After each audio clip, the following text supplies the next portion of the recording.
안녕하세요. 제 이름은 김영석입니다.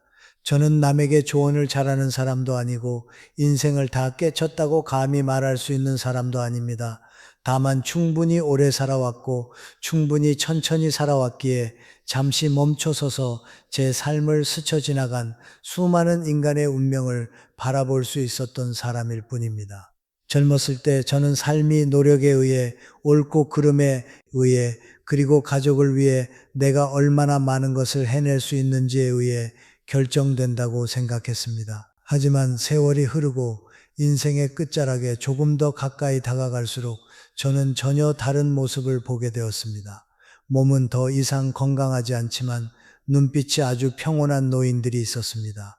그들 곁에 앉아 굳이 많은 말을 하지 않아도 함께 있는 사람의 마음까지도 자연스럽게 가벼워졌습니다.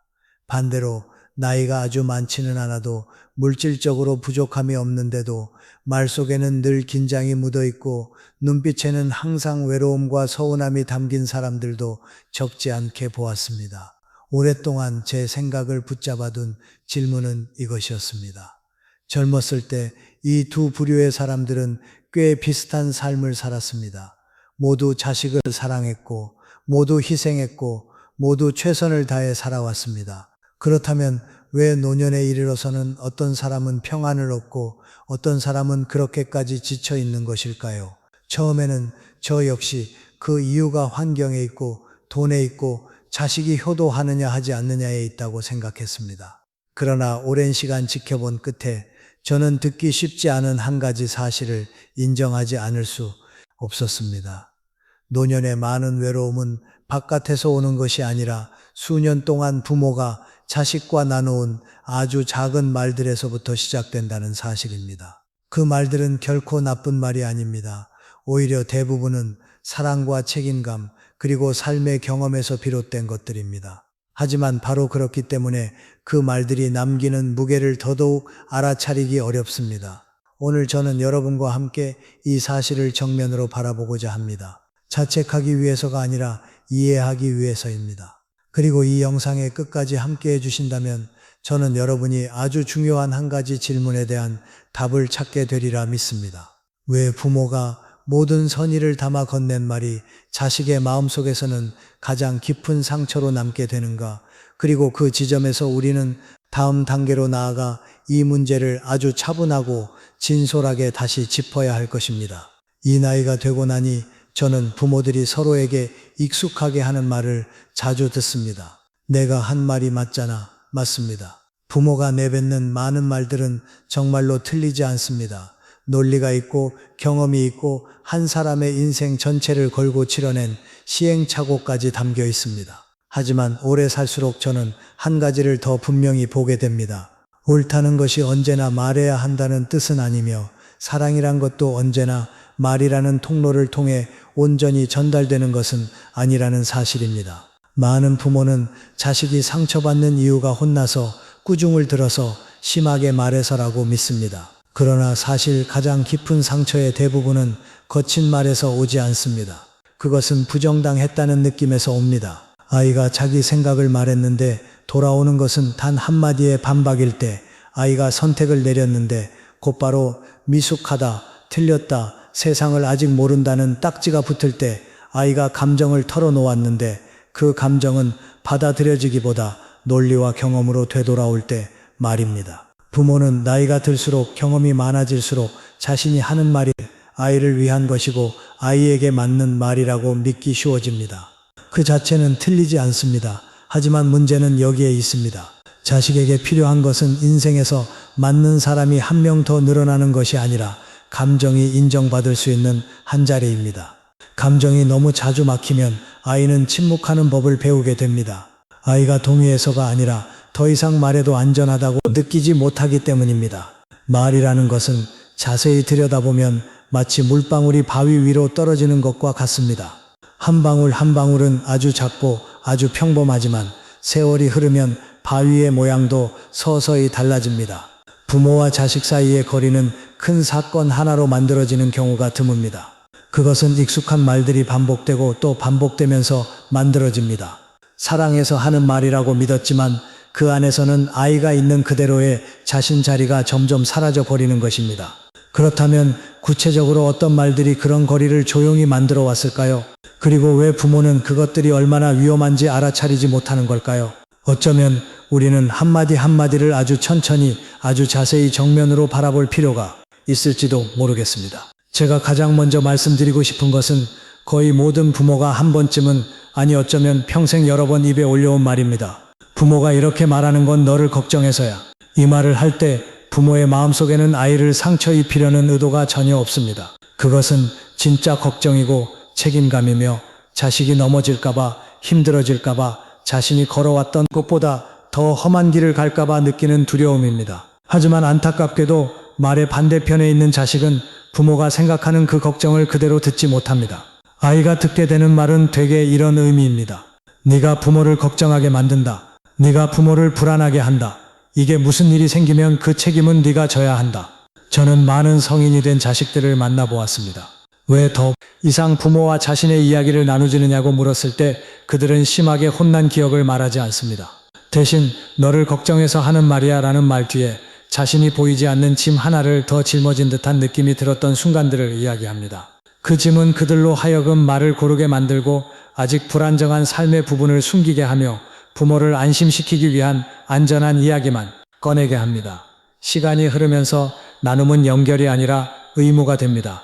거리는 다툼에서 생기지 않습니다. 계산된 침묵에서 생겨납니다. 부모가 정말로 자식이 더 가까이 다가오길 바란다면 어쩌면 사랑을 덜 말하는 것이 아니라 자식이 감정적으로 빚을 지고 있다고 느끼게 만드는 말을 줄이는 것이 필요할지도 모릅니다.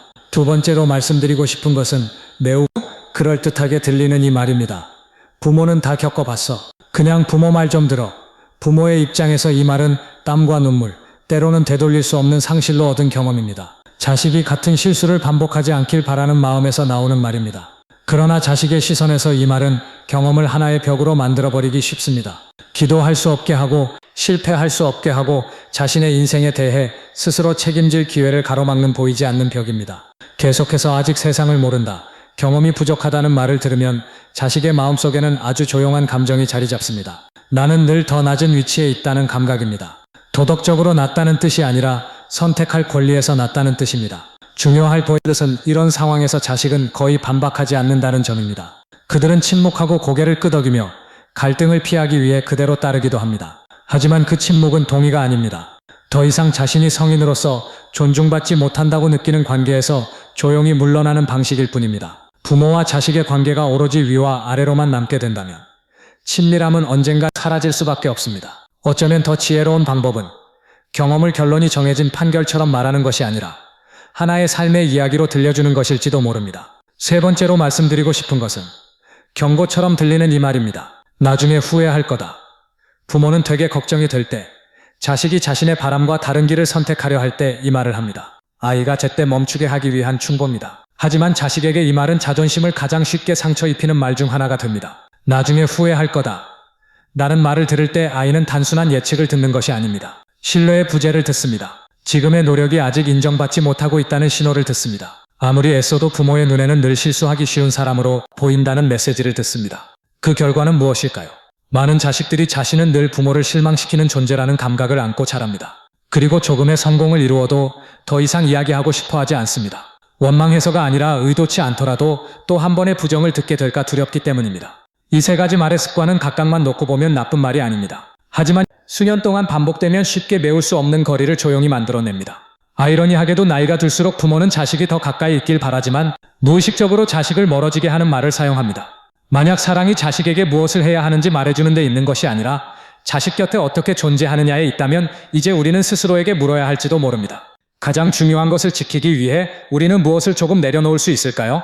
인생의 황혼기에 이르면 저는 많은 부모들에게서 한 가지 참 묘한 모습을 자주 보게 됩니다. 자식이 어릴 때는 넘어질까봐 두렵고 자식이 성장하면 잘못된 선택을 할까봐 두렵습니다. 그런데 자식이 이제 스스로 인생의 길을 걸어갈 만큼 충분히 커지고 나면 그 두려움은 또 다른 감정으로 바뀝니다. 바로 뒤에 남겨졌다는 느낌입니다. 그리고 바로 그 순간 많은 사람들은 지나온 세월을 조용한 후회 속에서 되돌아보기 시작합니다. 저는 이런 말을 적지 않게 들어왔습니다. 예전에는 아이가 나랑 참 많은 이야기를 했는데 하지만 좀 더 자세히 물어보면 그들은 자식이 언제부터 이야기를 줄이기 시작했는지 조차 분명히 기억하지 못합니다. 그 거리는 어느 날 갑자기 생긴 것이 아닙니다. 숲속에 서서히 생겨나는 오솔길과도 같습니다. 한번 지나갈 때마다 남는 발자국은 아주 희미하지만 수년이 지난 뒤 돌아보면 이미 전혀 다른 두 갈래 길이 되어 있는 것입니다. 부모의 말도 마찬가지입니다. 아이가 어릴 때는 꼭 필요했고 위험을 피하게 해주었으며 의지할 수 있는 버팀목이 되어주었던 말들이 있습니다. 하지만 시간이 흐르고 아이는 자라는데 그 말들은 변하지 않습니다. 그러다 보면 그것은 한때는 무척 따뜻했지만 어느 순간부터는 너무 꽉 끼어 조용히 벗어버리고 싶어지는 낡은 옷이 됩니다. 노년의 외로움은 때로 자식이 무심해서가 아니라 자식이 부모 곁에서 더 이상 자연스럽게 숨 쉴 수 없다고 느끼기 때문에 찾아옵니다. 모든 말에 걱정과 판단, 예측이 함께 실릴 때 자식은 자신을 지키기 위해 멀리서 사랑하고 멀리서 공경하는 방식을 택합니다. 그리고 그럴수록 부모는 더 큰 공허함을 느끼고 마치 말이 자식을 다시 끌어당길 수 있는 것처럼 더 많이 말하려 하게 됩니다. 하지만 어쩌면 진짜 자유는 꽉 붙잡는 데서 오는 것이 아니라 제때 놓아주는 것에서 오는지도 모릅니다. 옳은 말을 조금 내려놓고 예측을 조금 내려놓고 언제나 길을 이끌어야 하는 역할을 조금 내려놓는 것 말입니다. 그렇다면 말이 아니라면 부모는 어떤 방식으로 자식의 삶 속에 따뜻한 존재로 남을 수 있을까요? 그리고 사랑을 잃지 않으면서 놓아준다는 것은 과연 어떤 모습일까요? 만약 지금까지의 이야기를 모두 듣고 난 뒤 마음속이 조금 가라앉는 느낌이 든다면 그것은 결코 나쁜 감정이 아닙니다. 그것은 당신이 여전히 이 관계를 소중히 여기고 있고 조금 더 부드러운 방식으로 이 연결을 지키고 싶어 한다는 뜻일 뿐입니다. 그리고 어떤 나이에서든 변화는 거창한 결심으로 시작될 필요는 없습니다. 아주 작고 아주 일상적인 몇 가지에서 시작되어도 충분합니다. 제가 처쳤고 아주 일상적인 몇 가지에서 시작되어도 충분합니다. 제가 처쳤고 아주 일상적인 몇 가지에서 시작되어도 충분합니다.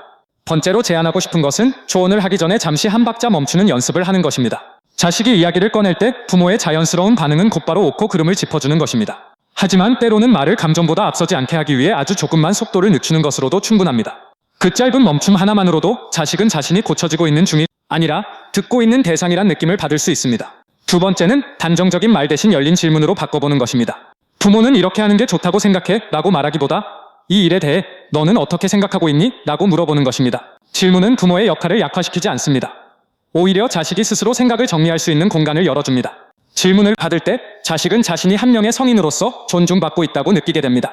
세 번째는 아마도 가장 어려운 일이겠지만 이렇게 말할 수 있는 용기입니다. 부모도 다 이해하지는 못할 수 있다. 이 말은 부모의 가치를 떨어뜨리지 않습니다. 오히려 관계를 더 진실하게 만듭니다.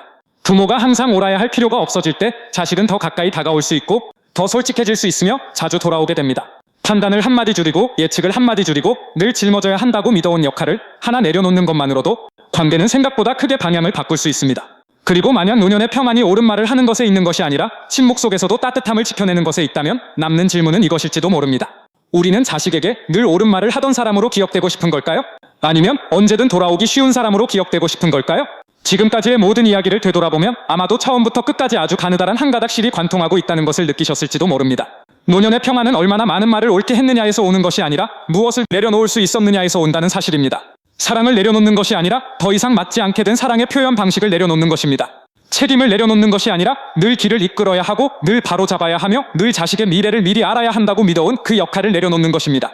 어떤 부모든 자신이 아는 최선의 방식으로 최선을 다해 살아왔습니다. 오늘 이 말을 여기까지 들으면서 마음 한켠이 조금이라도 아프게 움직였다면 부디 스스로를 탓하지 마십시오.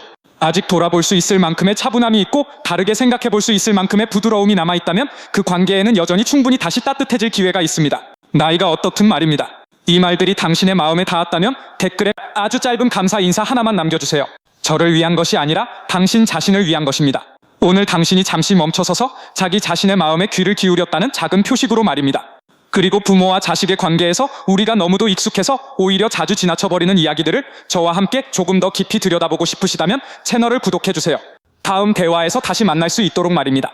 왜냐하면 아직 많은 부모들이 노년 내내 마음에 품고 있으면서도 쉽게 입 밖으로 내지 못하는 아주 흔한 질문 하나가 남아있기 때문입니다. 이렇게까지 사랑했는데 왜 아이는 점점 멀어질까? 어쩌면 그 답은 무언가를 더 말하는 데 있는 것이 아니라 우리가 어딘가에서 이미 너무 많은 말을 해버렸다 데에 있을지도 모릅니다.